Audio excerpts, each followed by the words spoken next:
ગઈકાલે મન દુષ્પ્રણિધાન અને વચન દુષ્પ્રણિધાન આ બે વિશે વાત કરી હતી. મનને કાબુમાં રાખવાનું, કંટ્રોલમાં રાખવાનું. પહેલા તો મન મળવું અઘરું છે અને મળ્યા પછી તેને કાબુમાં રાખવું એના કરતા પણ વધારે અઘરું થઈ જાય છે.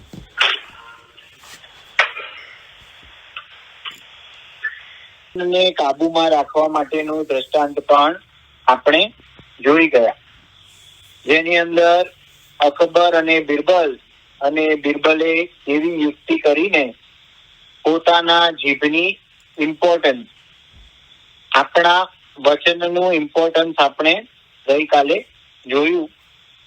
હવે 10મા શસ્ત્રની અંદર એમાંથી 9મું શસ્ત્ર છે કાય દુષ્પ્રણિધાન. એટલે કાયાને સતત પર પ્રવૃત્તિમાં જ લયલીન બનાવવાથી કાયા આત્મા માટે શસ્ત્ર બને છે. કાયાને સતત આપણે પર પ્રવૃત્તિ, કાયા itself is પર, પણ એમાં પણ એને પર પ્રવૃત્તિમાં જ આપણે બિઝી કરી દઈએ તો તે કોના માટે શસ્ત્ર બને છે? તો કે આત્મા માટે શસ્ત્ર બની જાય છે. કાયાની માંગણી બંધ કરવાથી, અગર કાયાને સારા કાર્યમાં પ્રવૃત્ત કરવાથી, એટલે બે વસ્તુ આપણે કરી શકીએ. ત્યાં તો કાયાની માંગણી આપણે પોષીએ નહીં, અથવા તો કાયાને સારા કાર્યમાં પ્રવૃત્ત કરી દઈએ. આ બે વસ્તુ કરવાથી જીવ સંસારી મટીને ધર્મદેવ એટલે કે સંયમી બને છે. તે માટે ભગવંત કહે છે, દાસોહમ ની ભાવના વણજે. હું આખા જગતનો દાસ છું, નોકર છું, એવી ભાવનાને કન્ટિન્યુઅસલી આપણે ઘૂંટ્યા કરવાની છે. હવે એબ્સોલ્યુટ ફોર્મમાં લઈએ તો જે કામ કે એવું કરવાનું? તો કે ના, આપણે સમસ્ત 14 રાજલોકના જીવોનો નોકર બનવું છે, પણ કેવી રીતે બનવાનું છે એના વિશે આપણે જરા વાત કરી લઈએ. કે 14 રાજલોકના નોકરો બનવાથી જીવ પરમ સુખી બને છે. કારણ કે નોકર બનવાથી માલિકી ભાવ ઉઠી જાય છે. હવે વિચાર કરીએ, આ કેવી વાત થઈ? તો કે આપણે વેકેશન કરવા કશે ફરવા ગયા હોઈએ તો જે જગ્યાએ રોકાણ કરીએ એ જગ્યાને આપણે આપણી માનતા નથી. ખબર છે કે જે ટાઈમ પીરિયડ માટે આવ્યા છે તે ટાઈમ પીરિયડ જેવો પૂરો થશે તેવું આપણે તે સ્થાન ખાલી કરી દેવું પડશે. અને આ 14 રાજલોકની અંદર આપણે જે એક ગતિમાંથી બીજી ગતિમાં ભવ ભ્રમણ કરીએ છીએ, અને એમાં અત્યારે જે ભવ મળ્યો છે 100 વર્ષ, 80 વર્ષ, 90 વર્ષ, જેટલો પણ ટાઈમ મળ્યો હોય એ ટાઈમ પીરિયડની અંદર આપણે જે સંબંધો બાંધીએ, જે સંયોગો આપણને મળ્યા છે તે સર્વ સંયોગોને જો આપણે આપણા માની લઈએ તો આ જીવાત્મા દુઃખને વશ થયા વગર રહેવાનો નથી. પણ જ્યારે આ જીવાત્મા આખા જગતનો દાસ એટલે કે નોકરની જેમ રહે, તો નોકર જ્યારે ઘરમાં રહેતો હોય તો એને પાક્કી ખબર છે કે આ બધી વસ્તુની માલિકી એ મારા શેઠની છે. તો આપણે બધા પણ એક યાત્રિક તરીકે એ આપણે યાત્રા પર નીકળ્યા છે. આપણો એન્ડ ગોલ શું છે? તો કે આપણે બધાએ મોક્ષના સુખને પ્રાપ્ત કરવું છે.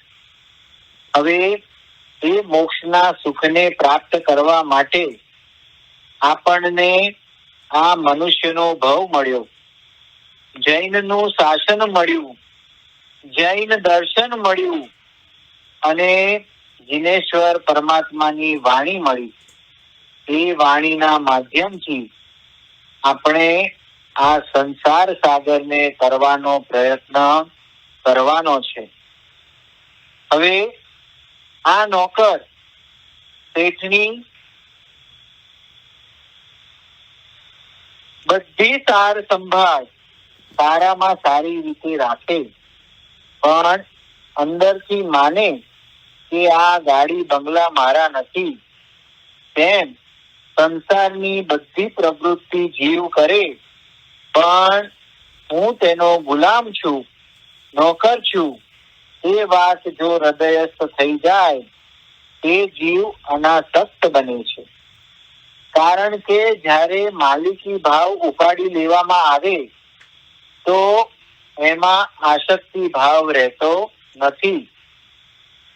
જ્યારે આપણને ખબર છે કે આ વસ્તુ બીજાની છે તો એ વસ્તુ ઉપર આપણે પોતાનો હક જતાવી શકતા નથી. અને એટલું જ નહીં, પણ એ વસ્તુના માટે આપણે દુખી પણ થતા નથી. હવે એના માટે સમજણ આપે છે કે આ સમસ્ત સંસાર એક નાટક છે. કોઈ વ્યક્તિ અભિનય કરતા પોતાના મૂળ રૂપને જો ભૂલી જાય, નાટક તથા ફિલ્મના અભિનયને સાચો માની લે, તો પરિણામમાં તે સુખી અને દુખી થવા લાગે છે. હવે કોઈ મહાત્મા ગાંધીનો રોલ કરે અને પોતાને મહાત્મા ગાંધી સમજવા માંડે અને નાટક પતી ગયા પછી પણ પોતે ગાંધીના રોલની અંદર એમના જેવું જીવન જીવવાનો પ્રયત્ન કરે તો શું હાલ થાય? બધા તેની ગણતરી તેમાં મૂકશે તો કે આ માણસ ની ખસી ગઈ લાગે છે, આ માણસ ગાંડો થઈ ગયો લાગે છે. તો આપણે બધાએ પણ આપણી જાતને પ્રશ્ન કરવાનો છે કે આપણે આપણી જાતને અત્યારે શું સમજીએ છે? જે ભાવ મળ્યો, જે નામ મળ્યું, તે નામ શાશ્વતું નથી, તે ભાવ પણ શાશ્વતો નથી. તો પછી આપણે એને જ સર્વસ્વ કેમ માની લઈએ? સર્વસ્વ તે આપણો આત્મા છે. જ્યાં સુધી તે પરમાત્મા સ્વરૂપને ન પ્રાપ્ત કરે ત્યાં સુધી આપણે પોતાના મૂળ સ્વભાવને ભૂલવાનો નથી.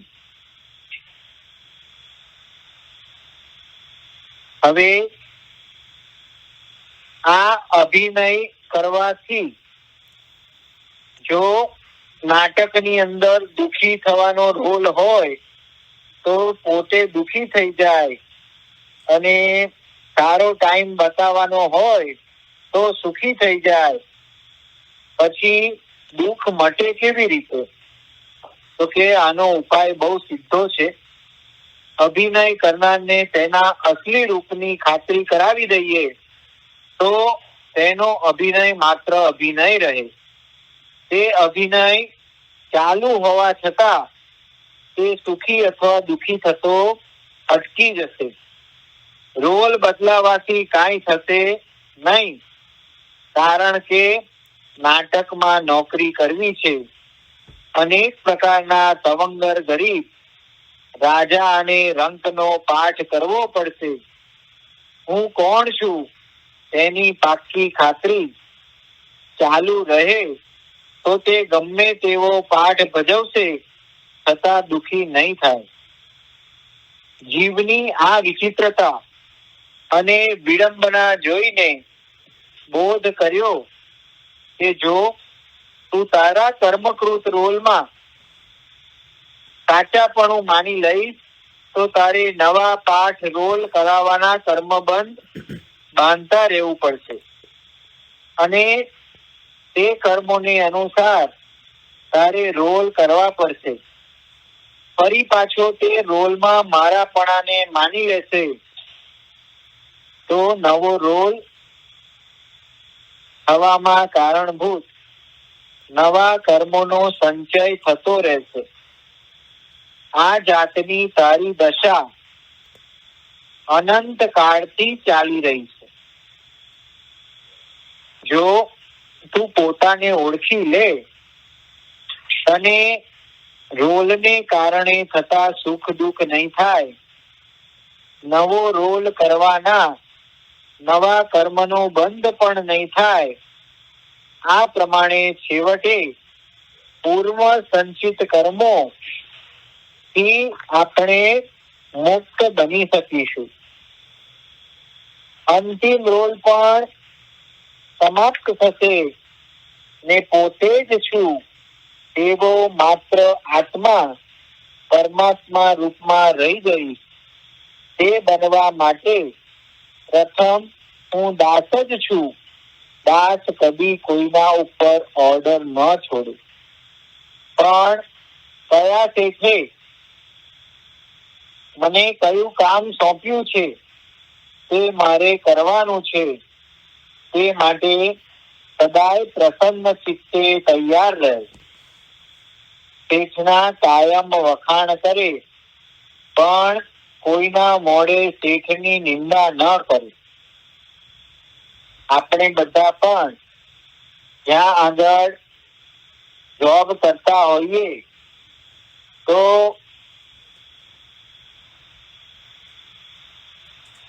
પોતે જાણીને આપણે આપણા શેઠની નિંદા કરતા નથી. અરે એટલું જ નહીં, પણ આપણે શેઠના પરિવારની પણ નિંદા કરી શકતા નથી. અને કોઈ શેઠની નિંદા કરતું હોય તો ત્યાંથી પોતે દૂર થઈ જાય, કારણ કે તેને ખબર છે કે શેઠને જો ખબર પડી જાય તો આપણી નોકરી જતી રહે. તે ભાવથી કોઈ શેઠની કે શેઠના સભ્યની નિંદા કરે તો પણ શાંતિથી સાંભળે નહીં, પણ તે સ્થાનને છોડીને ચાલ્યો જાય છે. કારણ કે કોઈ ગુનામાં ન આવે તે માટે બધું કામ પોતે કરે છે, છતાં કહે છે કે મારા શેઠનું જ છે. આમ ધર્મદેવ બનવા માટે પહેલા દાસોહમની ભાવના પ્રગટાવી સર્વ પરથી માલિકી ભાવ ઉઠાવવો પડશે.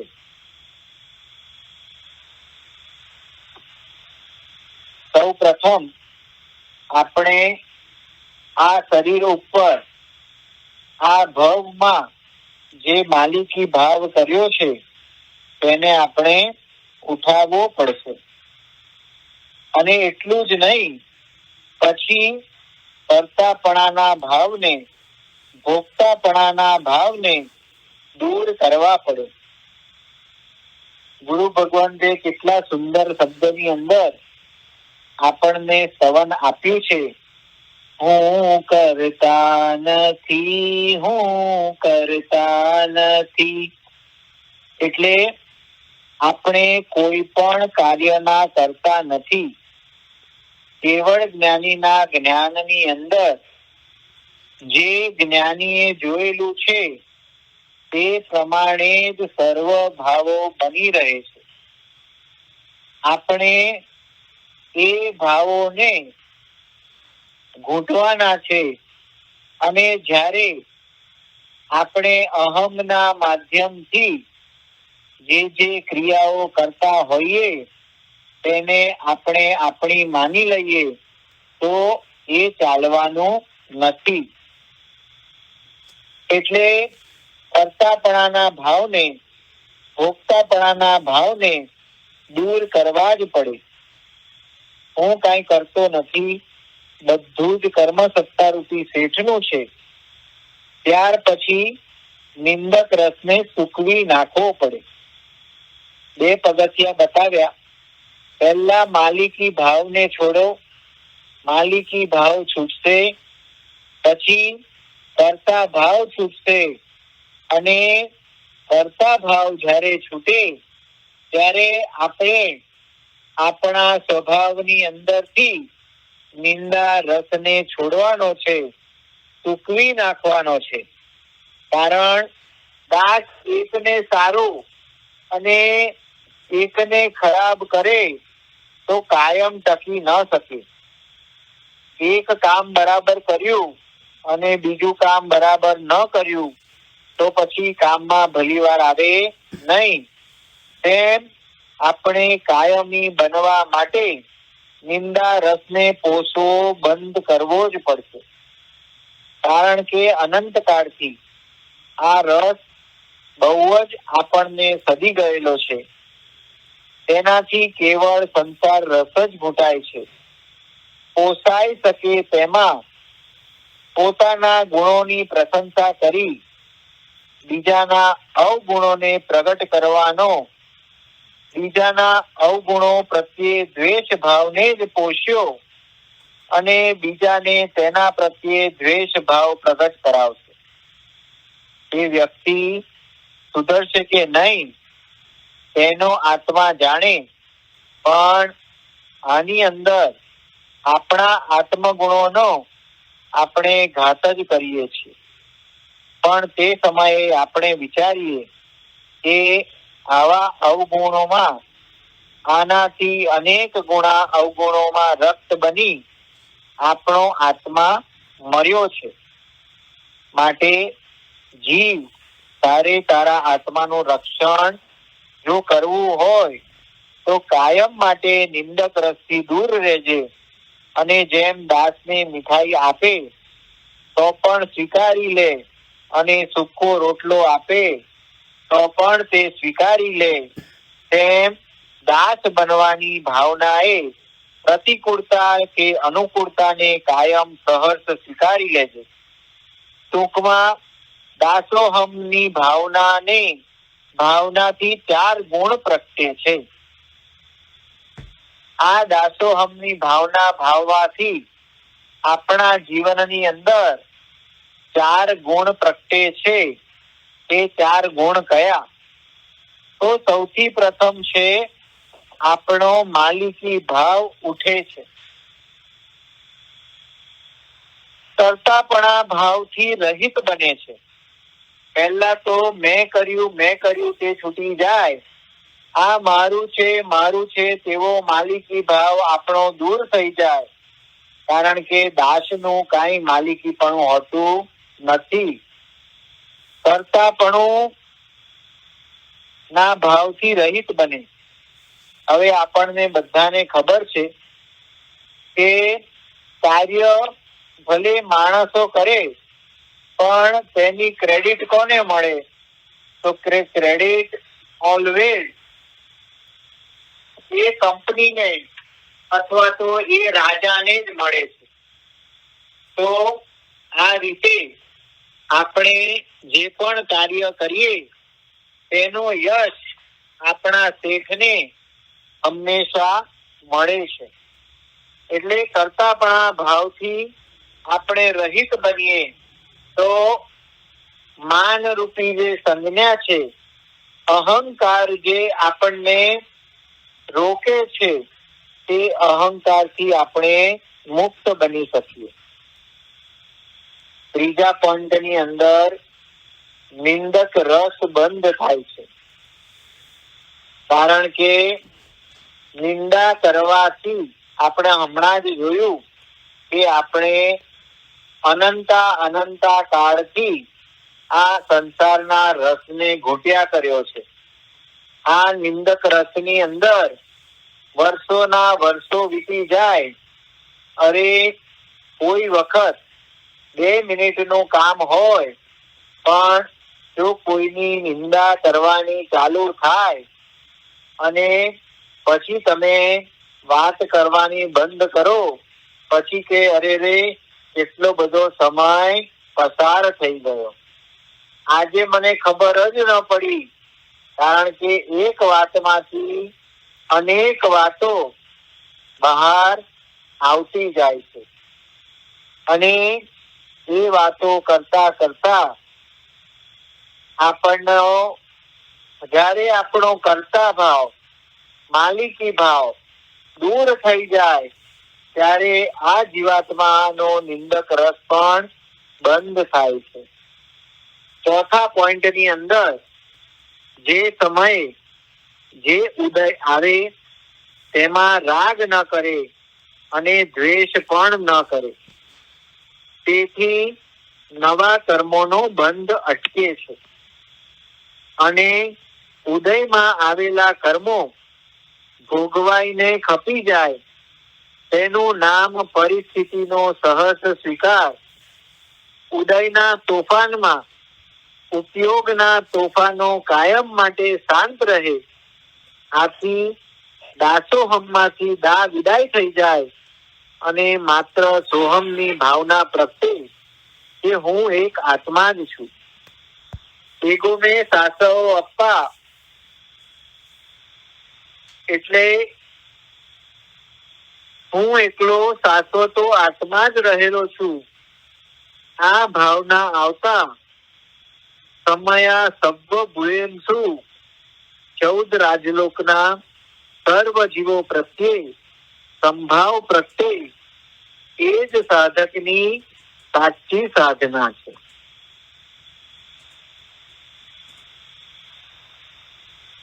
આપણે દાસોહમના પાલનથી માલિકી ભાવ તૂટે, કરતાપણું તૂટે, નિંદક રસ ઓછો થાય અને દરેક પરિસ્થિતિનો સ્વીકાર ચાલુ થઈ જાય.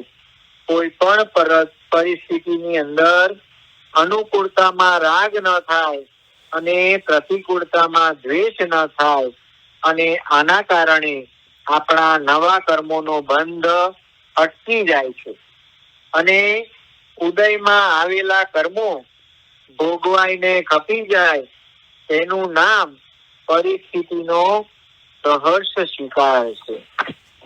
હવે સંભાવથી સંવર પ્રગટતા કર્મની આવક અટકે છે. આપણે જ્યારે સંભાવમાં રહીએ તો સંવરની આરાધના થાય અને એના કારણે આપણા કર્મની આવક અટકી જાય છે. તે સ્વગુણ રૂપ સંભાવમાં સાધકને જેટલી સ્થિરતા એ પ્રમાણમાં પૂર્વ કર્મની નિર્જરા બની રહે છે. હવે જ્યારે નવા કર્મ આવતા અટકી જાય ત્યારે કાર્ય શું થશે? તો કે જૂના કર્મ જે ચૂકવવાના બાકી છે, જેનું દેણું બાકી છે, તે દેણું ચૂકતે થવા માંડે અને આ રીતે સાધક સ્થિરતાએ પૂર્વ કર્મની નિર્જરા કરે છે. આ મારો આત્મા જ શાશ્વત છે તે ભાવથી સંપૂર્ણ કશાયો શાંત કરવા પ્રયત્ન કરશે.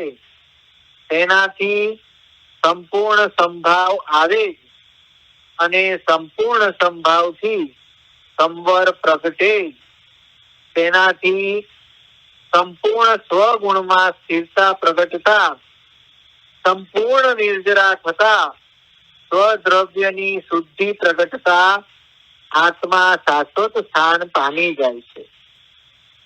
આ વાક્યની અંદર આપણે કેટલી બધી વાર સંપૂર્ણ શબ્દ જોયો, અને સંપૂર્ણ શબ્દનું કારણ કે સૂક્ષ્મમાં સૂક્ષ્મ કશાય પણ આપણે શાંત કરવાની છે, તો જ આપણને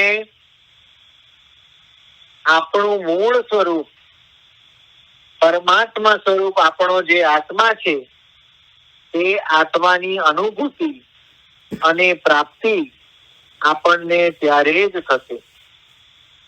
કારણ કે બધા જ કર્મની સંપૂર્ણ નિર્જરા થઈ જાય તો સંપૂર્ણ શુદ્ધિ એટલે કે કેવળ જ્ઞાન, કેવળ દર્શન પ્રગટ થયા વગર રહેતા નથી. હવે તેને માટે ત્રીજું સો અને જવા દો, પછી અહમ એટલે કે એગોહમ રહે, તેનાથી વિષયાનંદ સહેજે સહેજે છૂટી જાય અને પરમાનંદને પામી જાય છે. એગોહમ એટલે કે આત્માની વાત કરી, એ એકલો હોય તો વિચારે કે હું એકલો જ છું, એગો મેં, અને બધા સાથે હોય તો મિત્તી મેં. આપણે ખાને में સવ્વે જીવાના બોલીએ, મિત્તી મેં સવ્વ ભુએ શું. જ્યારે એકલા હોઈએ ત્યારે એગો મેં, અને બધાની સાથે હોઈએ તો મિત્તી મેં, ત્યારે બધા મારા મિત્રો છે. આ ભાવના જીવને પોતાના કર્મોમાંથી મુક્તિ અપાવે છે. નહીતર જે પણ કાર્ય કરવાથી સંસાર રસ પોસાશે તે આત્માને માટે શસ્ત્ર બનશે. અશુભ યોગમાં હોઈએ ત્યારે આરંભી કહેવાય, અને શુભ યોગમાં હોય ત્યારે અનારંભી બને છે. અનારંભી બનવા માટે 3 યોગની ગુપ્તિ કરો, અને ન થાય તો શુભ યોગમાં પ્રવૃત્ત રહો. આ બંનેમાંથી કાંઈ નહીં કરીએ તો જીવને યોગ છે, તેથી પ્રવૃત્તિ કરશે જ, અને તે પ્રવૃત્તિ આત્મા માટે શસ્ત્ર બની જશે. પ્રમાદના યોગનો વેપાર આત્મા માટે શસ્ત્ર બને છે. આ રીતે મન દુષ્પ્રણિધાન, વચન દુષ્પ્રણિધાન અને કાય દુષ્પ્રણિધાન, આનાથી કઈ રીતે આપણે દૂર રહેવું, કઈ રીતે આપણા કર્મની નિર્જરા કરવી, તેના વિશેની વાત આપણે સમજી ગયા. હવે 10મા શસ્ત્રની વાત આવે છે, અને 10મું શસ્ત્ર જે છે તે અત્યાર સુધીમાંનું સૌથી ખતરનાકમાં ખતરનાક શસ્ત્ર રહેલું છે. 10મા શસ્ત્રનું નામ છે અવીરતી શસ્ત્ર. વ્રત અને પ્રત્યાખ્યાન વગરની જિંદગી આત્મા માટે શસ્ત્ર છે.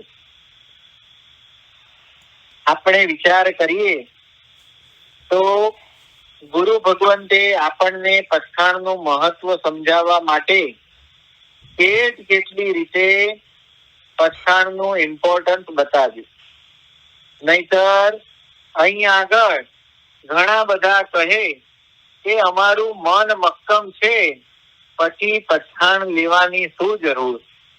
પણ દરેકે દરેક સમાજની અંદર એક વ્યવહાર શાસ્ત્ર હોય છે, અને એ વ્યવહારના કારણે એ વ્યવહારને બધા ફોલો કરે છે.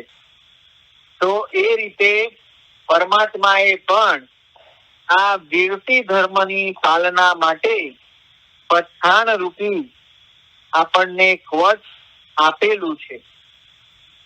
આ અવિરતી શસ્ત્ર જીવાત્માને ક્યાંથી ક્યાં લઈ જાય છે, ક્યાંનો ક્યાં મૂકી દે છે.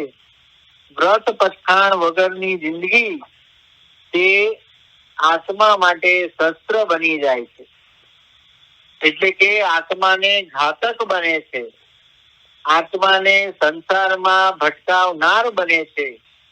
અને આ શસ્ત્રથી કોઈ પણ કારણ વગર માત્ર અને માત્ર અજ્ઞાન અને પ્રમાદને વશ થઈને આ જીવાત્મા કેટલા બધા કર્મોનો બંધ કરે છે.